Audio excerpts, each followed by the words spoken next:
Penuntun Saat Teduh Sinode Gereja Kristen Jakarta, Selasa 7 Desember 2021.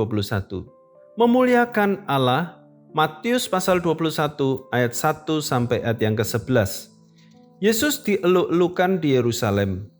Ketika Yesus dan murid-muridnya telah dekat Yerusalem dan tiba di Betfage yang terletak di Bukit Zaitun, Yesus menyuruh 2 orang muridnya dengan pesan, "Pergilah ke kampung yang di depanmu itu, dan di situ kamu akan segera menemukan seekor keledai betina tertambat dan anaknya ada dekatnya. Lepaskanlah keledai itu dan bawalah keduanya kepadaku. Dan jikalau ada orang menegur kamu, katakanlah Tuhan memerlukannya. Ia akan segera mengembalikannya. Hal itu terjadi supaya genaplah firman yang disampaikan oleh Nabi. Katakanlah kepada putri Sion, lihat, rajamu datang kepadamu. Ia lemah lembut dan mengendarai seekor keledai beban yang muda. Maka pergilah murid-murid itu dan berbuat seperti yang ditugaskan Yesus kepada mereka. Mereka membawa keledai betina itu bersama anaknya, lalu mengalasinya dengan pakaian mereka, dan Yesus pun naik ke atasnya.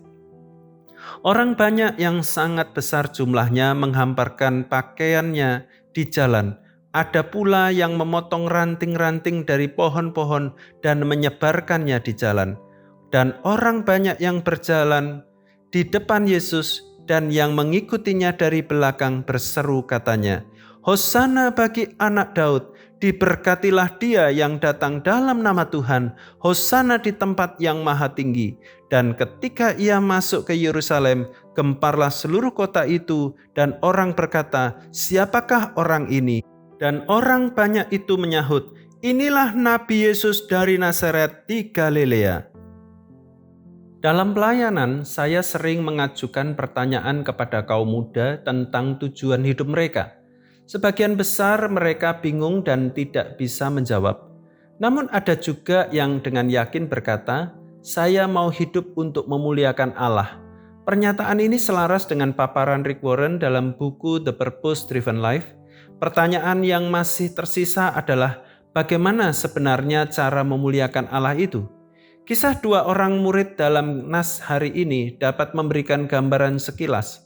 Pada saat Yesus menyuruh mereka mengambil seekor keledai, mereka melakukannya dengan taat. Mereka juga mengerjakan perintah itu sesuai dengan instruksi dan tetap rendah hati. Pekerjaan itu sendiri tampak sepele dan tidak populer serta biasanya hanya dikerjakan oleh seorang budak. Mereka tidak protes. Siapa yang menduga bahwa ketaatan itu kemudian berujung pada perarakan Yesus di mana dia dieluk-elukan dan dimuliakan oleh orang banyak. Terlebih lagi, mereka diberi kehormatan dan dipakai Allah untuk menggenapi nubuatan tentang Yesus dalam Zakaria pasal 9 ayat yang ke-9 dan Mazmur 118 ayat 26. Jadi, kunci untuk memuliakan Allah adalah ketaatan dalam melakukan perintahnya. Tolok ukurnya bukan seberapa hebat tindakan kita atau seberapa besar dampaknya. Perbuatan yang tampak sepele sekalipun, asalkan meluap dari kasih Allah yang memenuhi hati kita, tetap bermakna. Ya, memuliakan Allah bukan dimaksudkan untuk mengundang pujian dari manusia, melainkan untuk menyenangkan hatinya. Kasih dan ketaatan kepada Allah membuahkan tindakan yang memuliakan namanya. Tuhan Yesus memberkati.